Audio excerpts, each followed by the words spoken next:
Really just one question to consider for a moment. When you think about noble ideas, virtuous ideas in society, which of the two that I'm about to say is more noble, do you think, in American society today? The protection of one's own interests, or sacrificing one's own interests for the sake of others? Okay, which is more noble? I'll kind of cut to the chase. Self-interest or altruism? Great. It seems as though in our society, altruism would be the more noble value. Do you think altruism is possible?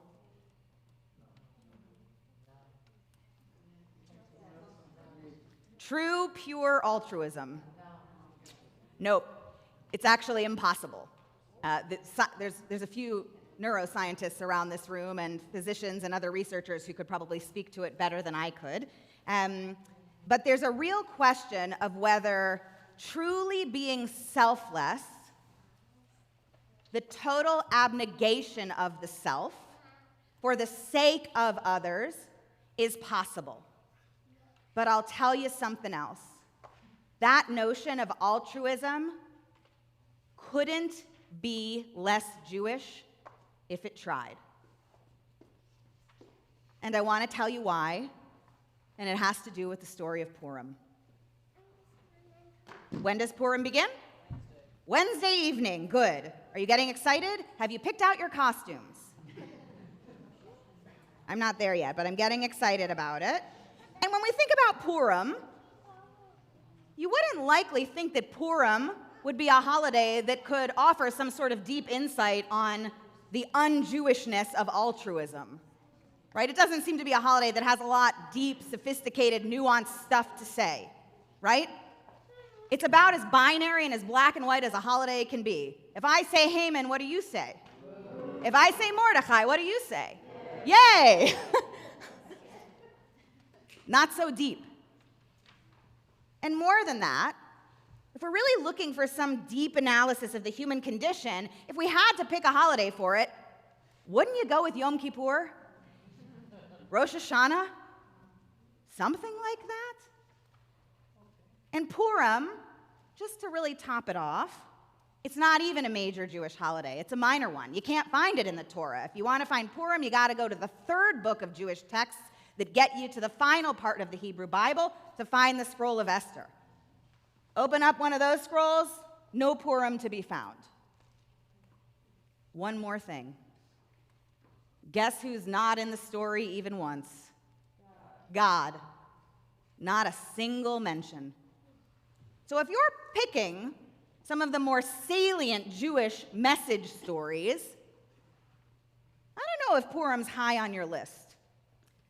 But Purim is also a holiday about things not being what they always seem.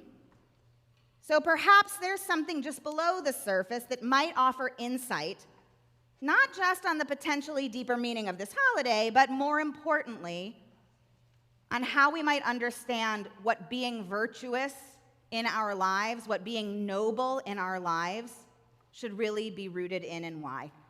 So let's do a quick recap of the story. You're most likely familiar with it. There's the evil Haman. He has a plot to annihilate. Yeah, oh good. Yeah, that was good. He has a plot to annihilate the Jews in a single day. And he draws lots, Purim as they're called, with a Hebrew date on each one to determine when this attack is going to take place. And he banishes his first wife, Vashti, which we all likely know in some sort of like fun Purim spiel. But if you want to really read an R-rated story, read the story of Vashti, friends. But this is not an R-rated night, so I'm not going to tell it. But he banishes his first wife, Vashti, and the king, Achashverosh, takes a new wife, Esther, who happens to be Jewish, but she keeps that a secret. And I often say, like, not a great practice for a steady marriage, not telling your spouse your religion, but this is what she does. And as things unfold, Esther's uncle, Mordechai, learns of Haman's plot, and he begs Esther to speak to the king, her husband, to stop Haman's decree. And we know the rest of the story, right? She agrees. She risks her life by revealing her Jewish identity and Haman's evil plan to her husband, resulting in Haman's hanging, and eventually the Jews are saved. Yippee, right? Esther, in many ways, is really a hero of this story, and she appears at first glance to represent the best of selflessness, her willingness to self-sacrifice for the benefit of her people. Just out of curiosity, anyone here dress up as Esther in a Purim carnival at some point in your life? I know I did. Who wouldn't want to be Esther? The problem is that Purim spiel story that we often tell leaves out 5 key verses of the scroll of Esther in chapter 4. Verses 9 through 14, and these are critical to understanding Esther's real motivation and what's really at stake. So here's what happens. After Mordecai charges Esther to plead with the king, you may be surprised to learn that Esther does not immediately agree to this. She tells Mordecai that everybody knows that you can't just go to the king uninvited, even if you're married to him.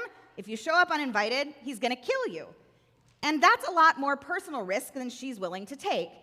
She'd be happy to put out a post on social media, maybe write a letter to a senator or something, but she's not going to put herself at imminent risk physically. No, thank you, she says, and she refuses.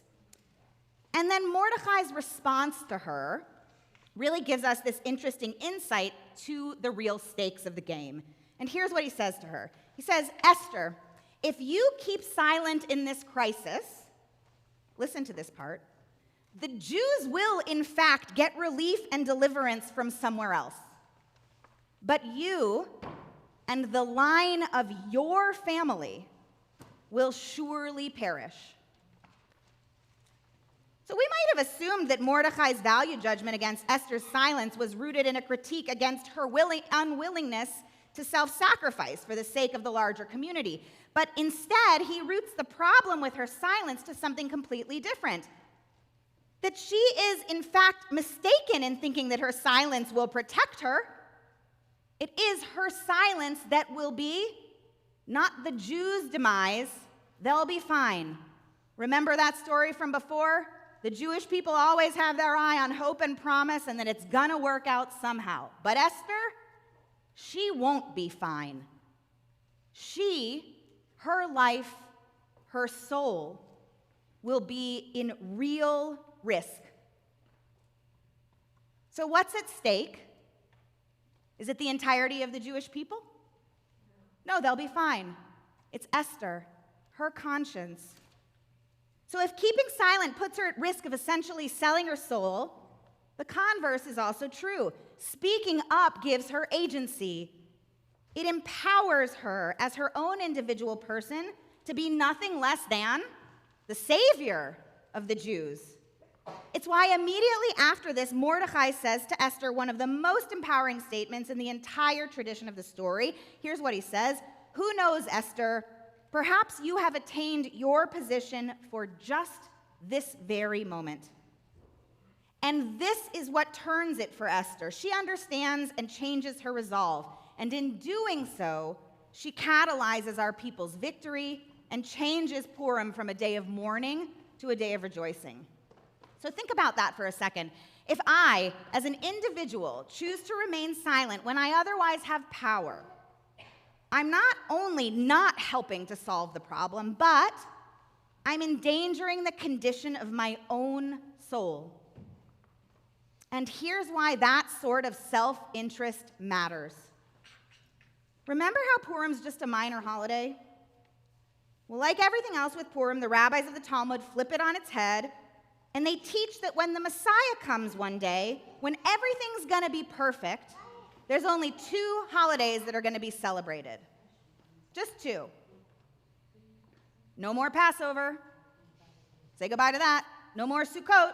Say goodbye to that. No more Rosh Hashanah. No more Hanukkah, kids. Sorry. 2 left. 1, probably not surprising, Yom Kippur. Anybody know what the biblical name of Yom Kippur is? Yom HaKi? Purim. Anyone know what the other holiday might be? Purim. A day like Purim, Yom HaKippurim, that's what it means. And Purim, the only holidays left when the Messiah comes.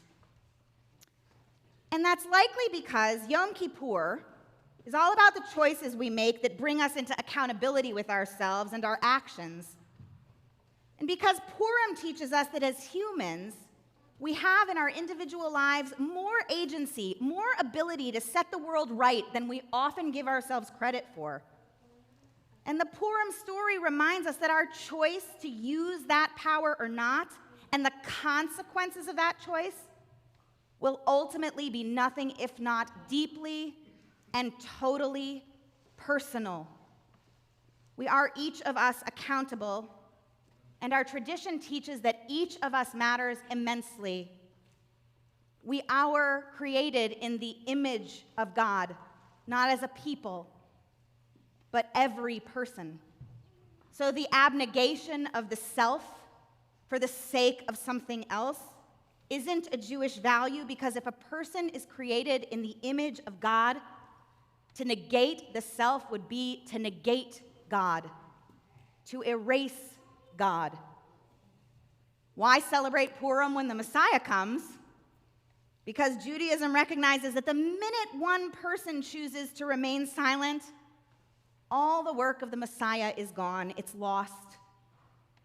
God may be elusive or feel hidden, or maybe not even written in the story.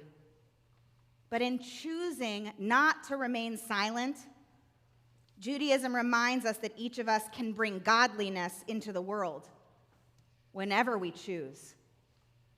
And that choice is solely our own, and there for each of us to claim whenever we want to. Shabbat Shalom.